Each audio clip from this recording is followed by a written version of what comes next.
नमस्कार दोस्तों, कैसे हैं आप सभी लोग। उम्मीद है बहुत अच्छे होंगे और हमारी वीडियो देखते रहे होंगे। हम आपका अपने YouTube channel A to Z all world में स्वागत करते हैं। और आज हम जिस टॉपिक पर बात करने वाले हैं वो टॉपिक है हमारा स्कॉर्पियो एन के बारे में। आखिर क्यों स्कॉर्पियो एन इतनी पॉपुलर हो रही है, इसकी इतनी सेल्स का रीज़न क्या है। अगर आप पिछले महीने की यानी कि अप्रैल 2025 की सेल्स देखेंगे तो इन्होंने 15,000 का भी आंकड़ा पार कर लिया है स्कॉर्पियो एन ने। और ये जब से लॉन्च हुई है पिछले कई महीनों से इसकी सेल्स 10,000 से ऊपर जा रही है। आखिर क्या रीज़न है कि स्कॉर्पियो एन इतनी बिक रही है, लोगों के बीच में अपनी इतनी जगह बना चुकी है और ये इतनी पॉपुलैरिटी इंडियंस के बीच में कैसे पा गई है, इसके टॉपिक के बारे में आज हम चर्चा करेंगे। तो वीडियो स्टार्ट करने से पहले अगर आप हमारे चैनल पर नए हैं तो चैनल को सब्सक्राइब करिए और बेल आइकन को प्रेस करिए। तो चलिए शुरू करते हैं। तो स्कॉर्पियो एन की जो सेल्स है उसके पीछे कई रीज़न हैं, कई पॉइंट्स हैं। उसमें से जो सबसे पहला पॉइंट्स है ना, वो है इसका डायमेंशनल और इसका साइज। देखिए जो स्कॉर्पियो एन है वो डायमेंशनल वाइज फॉर्च्यूनर से ज़्यादा बड़ी है। इसकी जो लेंथ है, इसकी जो हाइट है, जो इसकी क्या नाम है विड्थ है, वो फॉर्च्यूनर से ज़्यादा है। तो इस कारण से आपको फॉर्च्यूनर के आधे से भी कम प्राइस में आपको 17-18 लाख ऑन रोड प्राइस में एक फॉर्च्यूनर से ज़्यादा बड़ी कार मिल रही है। तो इंडियंस उसको लेना ज़्यादा पसंद कर रहे हैं। और इसकी जो रोड परसेंट्स है वो कहीं ना कहीं फॉर्च्यूनर के टक्कर की हैं। जो ये फॉर्च्यूनर है ये इससे ज़्यादा बड़ी दिखती है। यानी कि अगर हम बात करें कि जो स्कॉर्पियो एन है वो कहीं ना कहीं जब फॉर्च्यूनर होती है उसके सामने कहीं भी कम नहीं लगती, ये उसी के बराबर की लगती है। तो सबसे पहला रीज़न तो हमारा यही हो गया कि जो इसकी जो विड्थ और लेंथ है यानी कि जो इसकी डायमेंशनल है वो फॉर्च्यूनर से बड़ी है। तो आपको एक फॉर्च्यूनर से बड़ी गाड़ी फॉर्च्यूनर के आधे से कम प्राइस में मिल रही है। और जो नेक्स्ट रीज़न है ना आपका, वो नेक्स्ट रीज़न है जो स्कॉर्पियो एन है उसके जो बेस मॉडल है वो आपको रियल व्हील ड्राइव में मिलते हैं, जहाँ अदर कार्स इस प्राइस पॉइंट में आपको फ्रंट व्हील ड्राइव ऑप्शन देती हैं। वही जो स्कॉर्पियो एन है वो आपको रियल व्हील ड्राइव ऑप्शन देती हैं, जिससे ये इसकी जो ऑफ रोडिंग कैपेबिलिटी है वो बढ़ जाती है। तो जो क्योंकि जो रियल व्हील ड्राइव होती हैं वो कार ऑफ रोड के लिए अच्छी मानी जाती है फ्रंट व्हील ड्राइव के मुकाबले।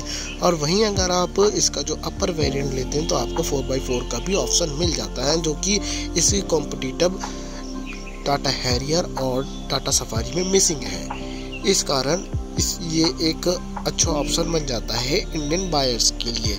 और जो नेक्स्ट इसका जो रीज़न है ना, वो इसका रीज़न है कि जो अगर आप इसका बेस मॉडल लेते हैं और अगर आप अपर वेरिएंट लेते हैं तो आपको अंतर दिखेगा, मगर इतना अंतर नहीं दिखेगा। खासकर अगर आप मिडल वेरिएंट लेते हैं और अगर आप टॉप वेरिएंट लेते हैं और उसका अगर आप इंटीरियर देखते हैं, इंटीरियर में आप उसका डैशबोर्ड देखते हैं, जैसे इंफोटेनमेंट सिस्टम हो गया या फिर MID हो गया, उसमें इतना ज़्यादा आपको अंतर नहीं दिखेगा। इसलिए जो लोग क्या करते हैं, जैसे कि अगर मैं बात करूँ स्कॉर्पियो एन की जो ऑन रोड कीमत है वो 16.5 लाख से स्टार्ट होकर 30 लाख रुपए तक जाती है। मगर अगर आप इसका मिड वेरिएंट लेते हैं या फिर आप इसका जो बॉटम से थर्ड या फोर्थ वेरिएंट लेते हैं, उसका अगर आप इंटीरियर देखते हैं तो और अपर वेरिएंट का अगर आप इंटीरियर देखते हैं उसमें ज़्यादा अंतर नहीं दिखाई देता। तो आप लोग क्या करते हैं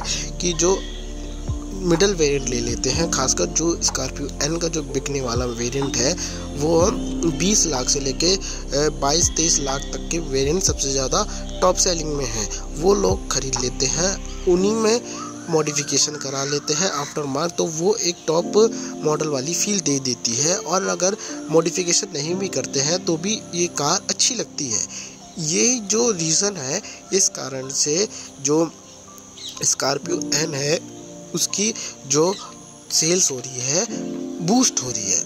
और अगर हम नेक्स्ट बात करें तो इसके इंजन ऑप्शन की है, ये आपको पेट्रोल में भी मिल जाती है और डीजल में भी मिल जाती है। तो बहुत से लोग क्या होते हैं, जैसे कि दिल्ली एनसीआर साइड रहते हैं, तो वो डीजल नहीं लेना चाहते हैं, क्योंकि जो सरकार है वहाँ पर डीजल गाड़ियों पर बैन लगा रही है। और अभी भी ये न्यूज़ आ रही है कि ऑल ओवर इंडिया में डीजल गाड़ियों में बैन लगने वाला है, या फिर काफ़ी चोचले होते हैं डीजल कार के, इसलिए जो लोग होते हैं वो डीजल कार लेने से बचते हैं। तो कहीं ना कहीं जो पेट्रोल इंजन वेरिएंट होना भी इसकी सेल्स को बढ़ा रहा है, क्योंकि अगर हम इसके जो कंपोनेंट्स हैं, यानी कि इनकी जो कॉम्पिटिटर है उनको देखें, जैसे टाटा हैरियर, टाटा सफारी, वो सिर्फ डीजल इंजन में आती हैं, इस कारण भी उनकी सेल्स नहीं हो रही है। अगर हम नेक्स्ट रीज़न की बात करें तो नेक्स्ट रीज़न है कि यह है कि इसमें ज़्यादा जो इंटीरियर है ना, उसमें रफ एंड टफ रखा गया उसको।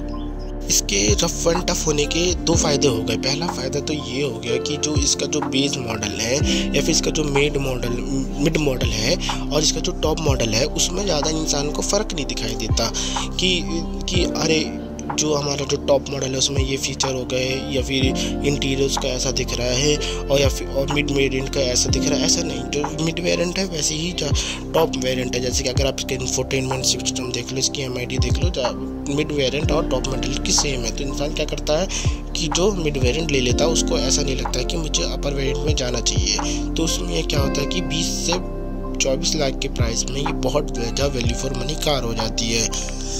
दूसरा इससे ये है कि इससे थोड़ा ऑफ रोडिंग वाली फीलिंग आती है, थोड़ा जो मैनुअल वाली फीलिंग आती है, इसमें एक कॉन्फिडेंटल फीलिंग आती है इसके जो रफ एंड टफ इंटीरियर होने के कारण। तो यही थे मेरे नज़रों में जो टॉप रीज़न है स्कॉर्पियो की सेल के, वो ये थे। और एक रीज़न और है, वो है कि इसके जो कॉम्पिटिटर है वो काफ़ी कमज़ोर है बस। और अगर आपको कोई और रीज़न दिखता है तो कमेंट सेक्शन में बहुत ज़रूर बताइएगा, और वीडियो कैसे लगी आप ज़रूर बताइएगा, और हमारे चैनल को लाइक सब्सक्राइब ज़रूर करिएगा और शेयर भी करिएगा।